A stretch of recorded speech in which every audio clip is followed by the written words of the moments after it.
शेतकरी बंधूंनो नमस्कार. नमस्कार. आज आपण तासखेडा शिवारामध्ये श्री सुधीर रंगनाथ कोल्हे यांच्या शेतात आलेलो आहोत. मित्र हो, या ठिकाणी जर आपण बघितलं तर हे जर बघितलं तर आपल्याला हे बघा, ही एक तुरीची लाईन दिसते आणि त्याच्याच बाजूला ही ज्वारीची लाईन दिसते. त्यानंतर पुन्हा अजून तूर आहे बघा, आणि पुन्हा अजून ज्वारी आहे, पुन्हा तूर आहे आणि पुन्हा ज्वारी आहे. तर ही आंतरपीक पद्धती शेतकरी बांधव सध्या अवलंब करतायत. याच्यात सगळ्यात महत्त्वाचा फायदा सुधीर भाऊ काय वाटतं तुम्हाला, कशासाठी केलं तुम्ही? याचा फायदा समजा सर असा आहे, आपण जर समजा फक्त तूर लावले हां, तर फक्त तुरीचं उत्पन्नाला असतं. बरोबर. आता कसं आहे, ज्वारीचं उत्पन्न घेऊन घेऊ आपण. हां हां, ज्वारी काढल्यानंतर ते पीक परत हवेशीर होईल, त्याला परत फाट्या फुटतील आणि जो मोकळा गॅप आहे तो भरून जाईल. बरोबर बरोबर.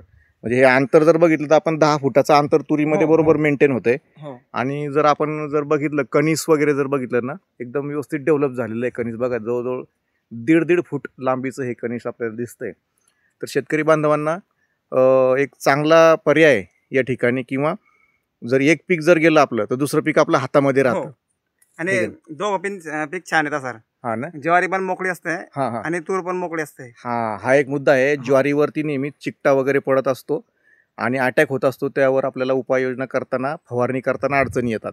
मग याच्यामुळे काय होतं, जागा मोकळी असल्यामुळे फवारणी चांगली करता येते. हा बोला. मित्र कीटक पण वाढतात त्यामुळे. मित्र कीटक पण या ठिकाणी वाढतात. हो पर्यायाने फवारणी करायची गरजच पडत हो नाही. हो एकदम स्तुत्य असा हा क्रॉपिंग पॅटर्न आहे मित्रांनो. तर या ठिकाणी आपण तो एक अनुसरायला काही हरकत नाही. धन्यवाद, थँक्यू, नमस्कार. Thank you sir.